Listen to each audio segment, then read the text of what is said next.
You know, certain UFO incidents just won't go away. I mean, let's talk about Roswell for a second. I mean, that happened back in 1942, and people are still talking about this thing. And the British version of Roswell is back in the news again. And that's something that happened in near Rendlesham Forest in England, right, and back in 1980. And evidently there's some new light coming forward about this, pardon the pun, about how they think they may have solved the whole thing. I don't think they have, but anyway, before we get into that, you were telling me that there is a series of lights being seen in the sky, like big explosion lights. Right. New York City was the one that went popular. I turned the whole sky blue. We just watched that video of it, and it's like it stays for a while. It's not just a quick little flip. It actually stayed for a couple of minutes. And at first, the New York City electric company said that it was just a transformer that exploded. Mm-hmm. Now, I don't know about you, but I've been around transformers when they've exploded, and yeah, they make some pretty colors in the sky, but not for that long, and they don't turn the whole sky bright blue. Mm-hmm. Mm-hmm. Yeah, and it's happening actually around the world, isn't it? Right. There's a couple other places that's happened in the United States. Kenner, Louisiana, had the same thing happen. And then Delta in British Columbia had the same thing happen. And there's been other places in Europe and I forget where else. I believe it was India that had the same type of phenomenal phenomenon happen. And no one's explaining what it is. So the New York Electric Company said that it was a transformer explosion. Is that the case with the other ones? I mean, are they claiming that? Well, other people are claiming different things. Now, let's go back to New York. First of all, there's several different videos out there, and the main one I've seen is where it's just the sky blue and it's kind of pulsing. Okay. But there's a couple of them where it looks like lightning bolts are coming down and exploding in different places. And there's ones that come out with UFOs in it. We're getting flooded with videos from New York now. Okay. But the original ones is just the pulsing light.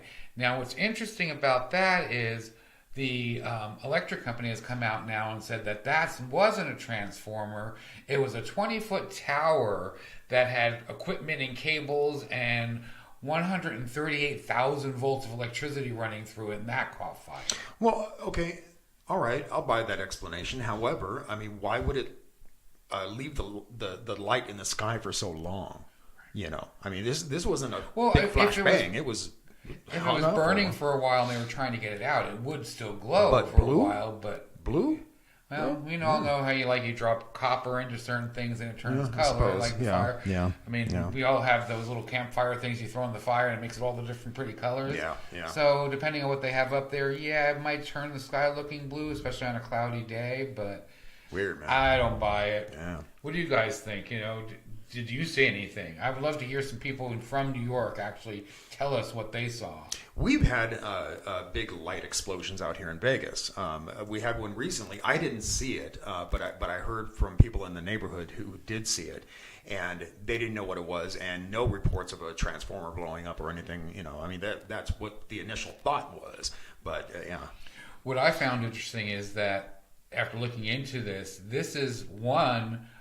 People are saying is a possibility of Project Bluebeam.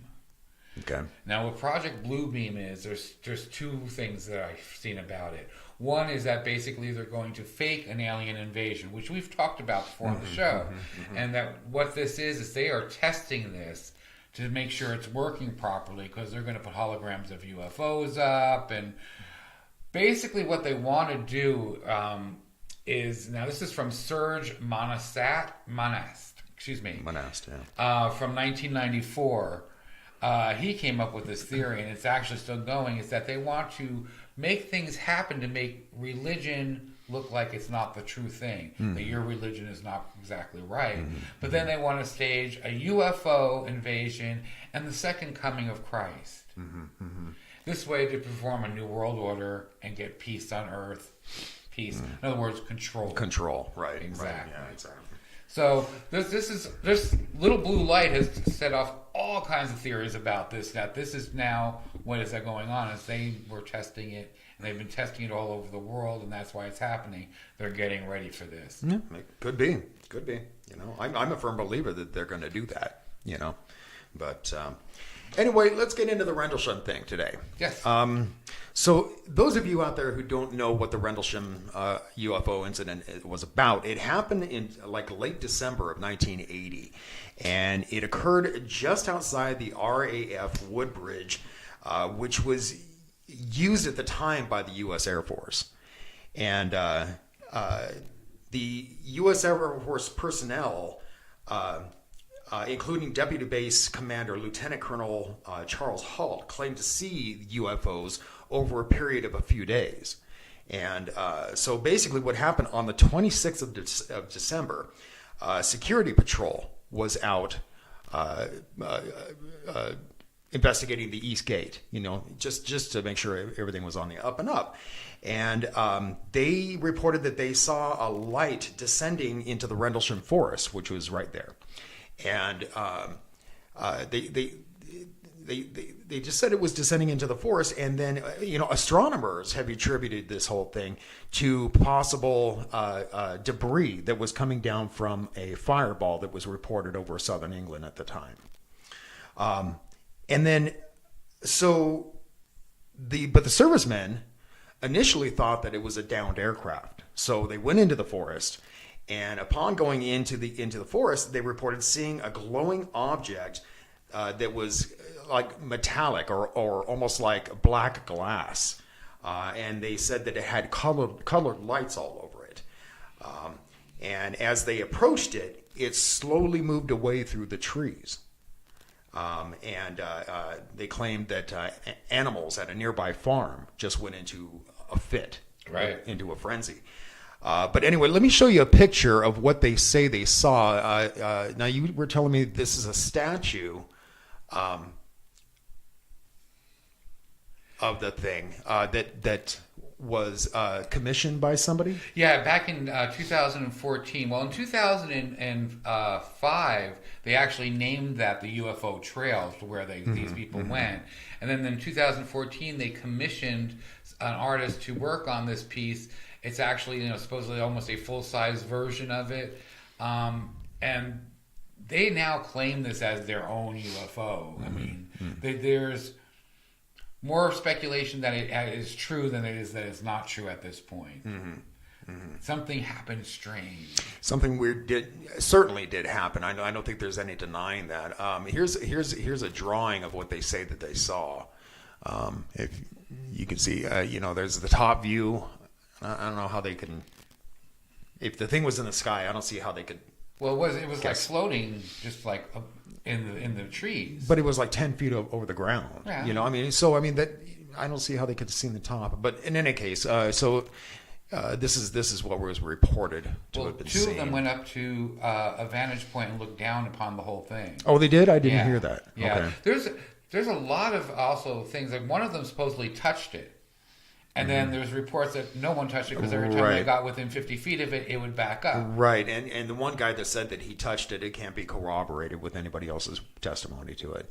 So there's a lot of mixed things about it. There's a lot of mixed things about it. Like Colonel Ted was saying that, Colonel Ted, I don't remember his last name, Conrad, there we go. He was there, and he said what is described as nothing what he saw. Really? He's totally set against that anything ever happened. But yet then in 2015, there came out the radar actually did catch things in the sky, and now the British Air Force, or RAF, is saying that yes, there's something did happen there, and they're collaborating the story. So I thought that was interesting. That when they're coming out and saying that something actually happened is when you really start to take notice. Yeah. But, I mean, he went out with a tape recorder and recorded everything that was happening in real time as they investigated this whole UFO case. And now it's become evidence as, people's reactions and all the readings and everything that they found, because they did find radiation. They did find 3 holes in the ground where the tripoded ship has landed. Right. Indentations, yeah. Right. And that's why they went back out there. But I guess it was shortly after 4 o'clock in the morning. The local police were called to the scene, and but the police said that they didn't see any lights at all. The only lights they could see was a lighthouse that was pretty far off, miles away on the coast, and they said that was the only light they could see.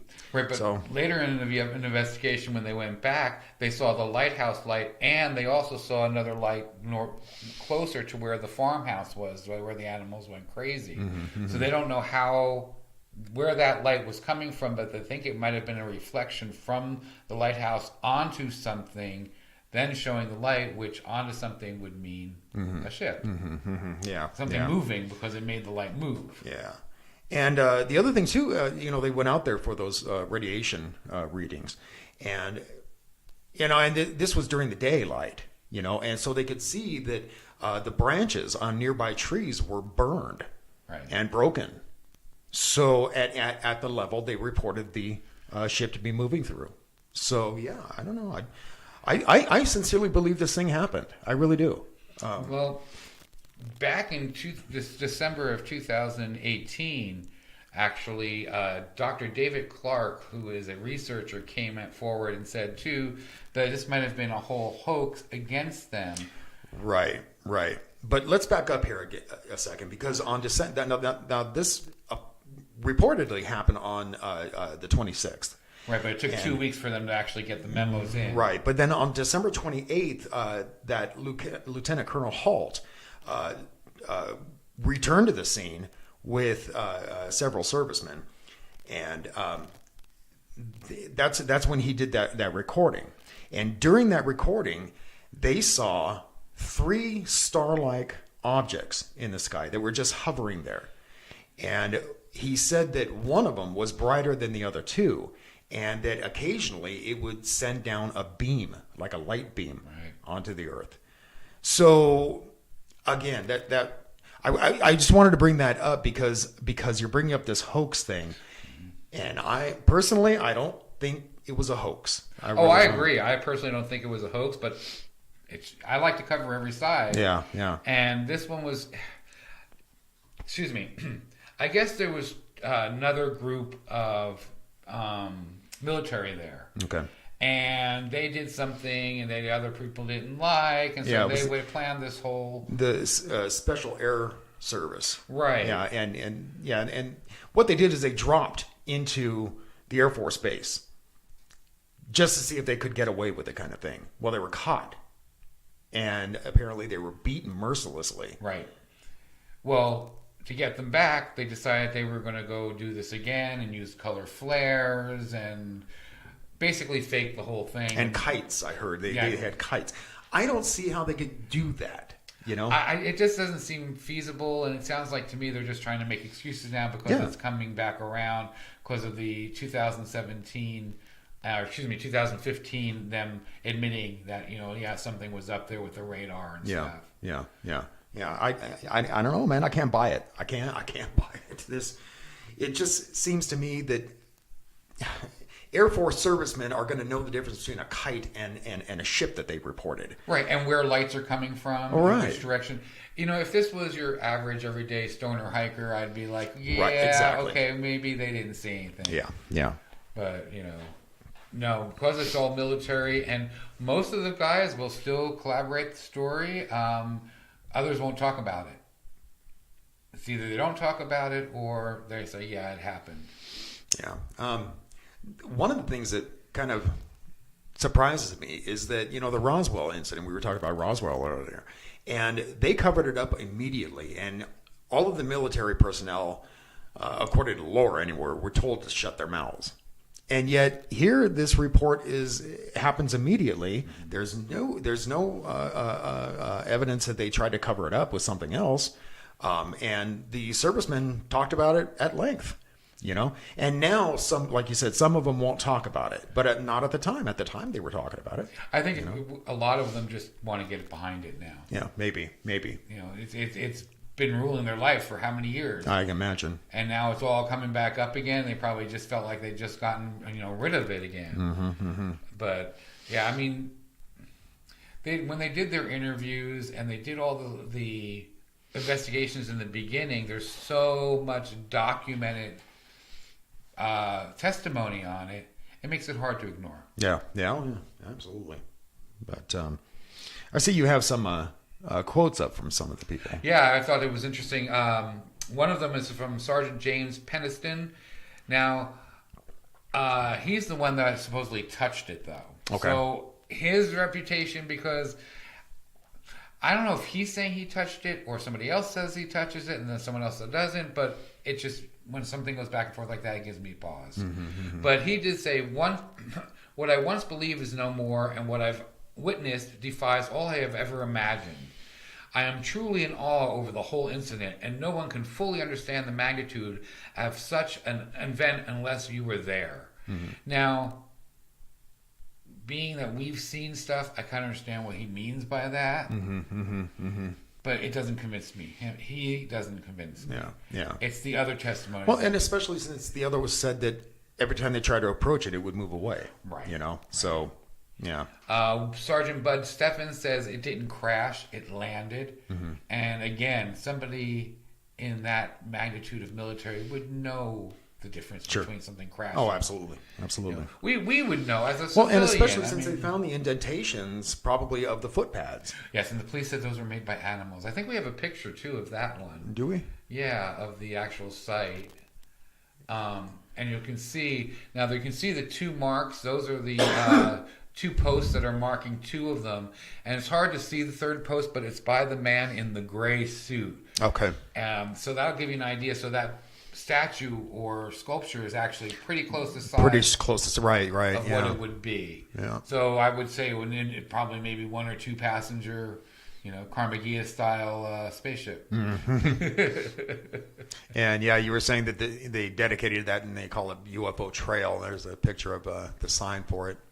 But so I don't know.